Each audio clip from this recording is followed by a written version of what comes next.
Bismillahirrahmanirrahim. Assalamualaikum warahmatullahi wabarakatuh.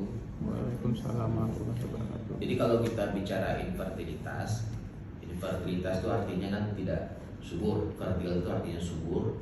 Infertilitas artinya tidak subur. Yang katakan definisi infertilitas itu adalah pasangan suami istri sudah menikah tentunya melakukan hubungan seksual secara teratur.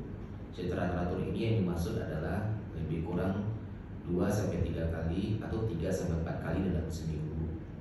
Yang dimaksud dengan 3-4 kali seminggu itu adalah selang hari. Misalnya Senin berhubungan, Selasa tidak, Rabu berhubungan, Kamis tidak, Jumat berhubungan, Sabtu tidak. Itu yang dikatakan 3-4 kali seminggu. Bukan berarti berhubungannya itu Senin, Selasa, Rabu, habis itu Kamis, Jumat, Sabtu, Minggu tidak berhubungan.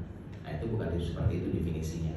Selang hari selama 1 tahun dan tidak menggunakan alat kontrasepsi. Jadi sudah melakukan hubungan seksual secara teratur 3-4 kali seminggu selama 1 tahun dan tidak menggunakan kontrasepsi, tetapi tidak kunjung hamil juga, maka itu kita katakan dengan infertilitas. Seperti yang saya katakan tadi, yang dikatakan 3-4 kali seminggu itu adalah selang hari tentunya. Ya bukan Senin, Selasa, Rabu, habis itu Kamis, Jumat, Sabtu, Minggu nggak berhubungan. Itu sering terjadi pada yang long distance marriage ya, orang yang suaminya jauh, pulangnya cuma weekend aja. Jadi Jumat, Sabtu, Minggu dia berhubungan, habis itu Senin sampai Kamis nggak berhubungan. Kenapa pentingnya definisi ini? Satu hal yang konsep yang harus dipahami itu adalah sel telur itu pasca ovulasi dilepaskan oleh induk telur itu hanya berusia 24 jam saja. 24 jam saja. Artinya apa? Kalau dalam jangka waktu 24 jam pasca ovulasi, setelah sel telur itu dilepaskan dari induk telur, ditangkap oleh saluran tuba. Nah, di dalam sana dia menunggu sperma mendekatinya dalam jangka waktu 24 jam. Jika dalam jangka waktu 24 jam itu tidak ada sperma yang mendekatinya, maka hilang sudah kesempatan untuk hamil pada periode haid tersebut. Hilang sudah. Dan untungnya sperma itu bisa bertahan 2-3 hari di dalam saluran reproduksi wanita. Dan sperma ini terbagi atas 2 jenis. Ada sperma yang membawa kromosom X, ada sperma yang membawa kromosom Y. Sperma yang membawa kromosom X ini adalah untuk anak jenis kelamin perempuan. Maka itu karakteristiknya adalah gerakannya lambat. Sperma perempuan ini lambat gerakannya, tapi usianya panjang. Nah, dia tidak tahan terhadap suasana basah atau suasana alkali. Maka dia gerakannya lambat, usianya panjang, bahkan maksimal dia bisa bertahan hidup sampai dengan 72 jam di dalam saluran reproduksi wanita. Tapi kalau sperma yang membawa kromosom Y atau sperma laki-laki itu gerakannya cepat, gesit, tapi usianya pendek, rata-rata usianya cuma 24 jam, maksimal 48 jam. Jadi kalau lebih dari itu spermanya akan mati. Dan sperma Y ini tidak tahan dengan suasana asam di dalam vagina. Dan vagina itu secara alamiah itu suasananya adalah asam, karena di sana ada kuman lactobacillus, kuman baik yang memproduksi asam laktat untuk mencegah tumbuhnya jamur di dalam vagina. Sehingga ketika berhubungan, tentu sperma yang mengandung kromosom Y ini relatif lebih banyak berguguran dibandingkan sperma yang membawa kromosom X.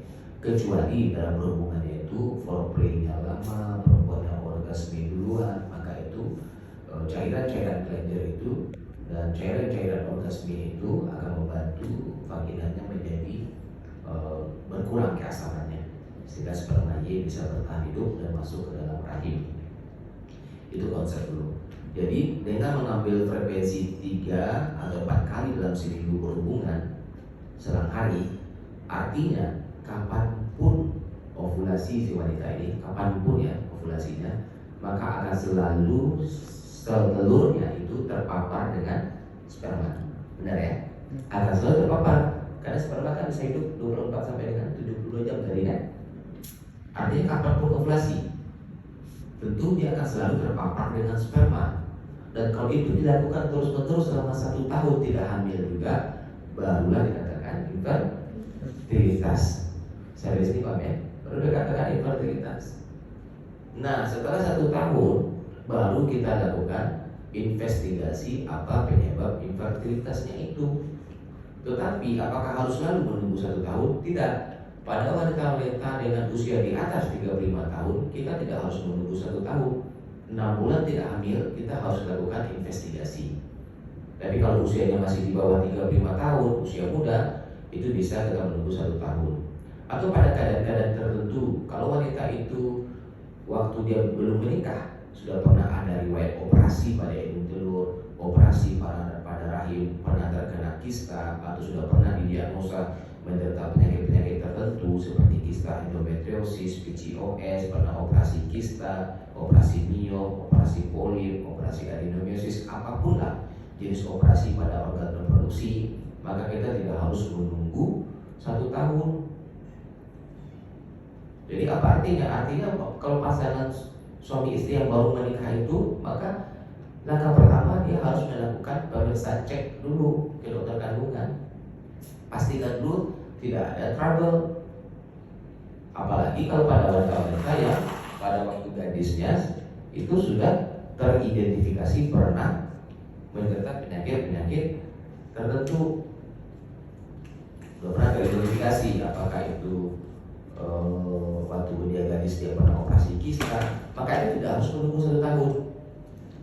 Maka 6 bulan kita harus melakukan investigasi. Kemudian apa yang kita lakukan investigasi untuk infertilitas ini? Yang pertama adalah penyebab infertilitas itu bisa dari faktor perempuan, bisa dari faktor laki-laki, bisa kombinasi keduanya, male factor dan female factor. Penyebab infertilitas itu sangat banyak sekali. Tapi ada yang dikatakan namanya basic infertility screening. Basic itu artinya minimal yang harus kita lakukan screening. Basic infertility screening itu adalah yang pertama adalah USG transvaginal. USG-nya kudu wajib transvaginal, tidak boleh USG transabdominal karena tidak akurat. Dengan USG transvaginal, apa informasi yang kita dapatkan? Yang pertama informasi rahim.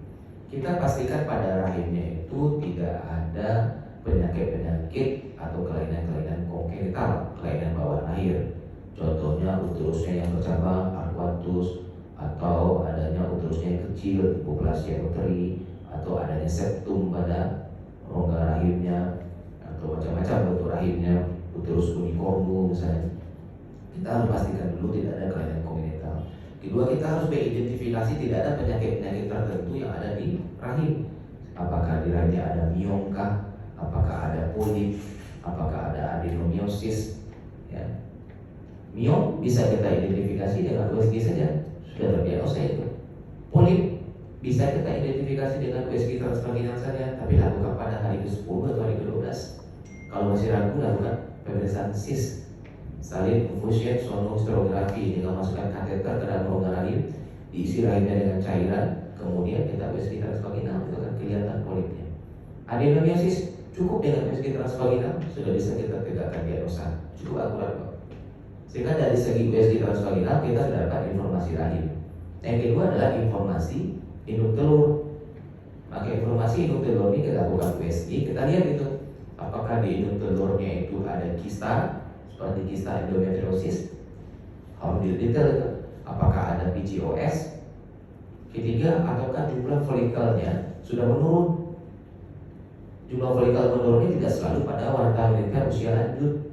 Apalagi tren akhir-akhir ini di praktek saya banyak menemukan wanita-wanita usia muda itu cadangan telurnya sudah menurun. Ini menjadi temuan yang cukup mengejutkan. Usianya ada 26 tahun, 27 tahun, 29 tahun.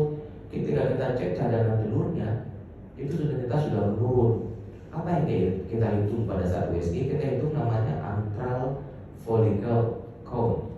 Antral follicle count itu adalah menghitung jumlah folikel yang ada pada indung telur kanan ataupun kiri yang diameternya antara 2 sampai dengan 9 mili. Itu yang disebut dengan antral follicle. Diameternya antara 2 sampai 9 mili. Dihitung itu berapa jumlahnya? Normal berapa? Normal ya 8 sampai dengan 12 per indung telur. Per indung telur, dan pemirsaannya mesti pada haid hari kedua atau haid hari ketiga. Kalau dilakukan dari 6 folikel per indung telur, itu artinya cadangan telurnya sudah mulai menurun. apalagi di bawah